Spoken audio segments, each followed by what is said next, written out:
এর আবদারে আজ বিকালে বানাচ্ছে হচ্ছে চাউমিন। তো দেখো এখানে আমার চাউমিন অলরেডি সেদ্ধ করা হয়ে গেছে, আর এদিকে টমেটো, বাঁধাকপি, পেঁয়াজ কেটে নিয়েছি। তো এবার সব সবজিগুলো ভেজে নেবো। তো দেখো আমার সব সবজি ভাজা হয়ে গেছে। এবার দিয়ে দেবো হচ্ছে রসুন আর আদা। আদা রসুন দিলে খেতে খুবই ভালো লাগে, তোমরাও চাইলে দিতে পারো। তো দেখো ভালো করে আদা রসুনটা ভাজা হয়ে গেলে আবার সব সবজিগুলো দিয়ে হালকা নাড়াচাড়া করে দিয়ে দেবো হচ্ছে সয়া সস।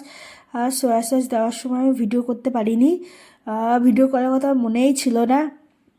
তো যাই হোক, সয়া সস দিয়ে ভালো করে নাড়াচাড়া করে দিয়ে দিয়েছিলাম চাউমিনগুলো। আর চাউমিন আমি সব একসাথে দিইনি, অল্প অল্প করে দিয়েছিলাম। তো দেখো দেখতে কত ইয়াম্মি লাগছে।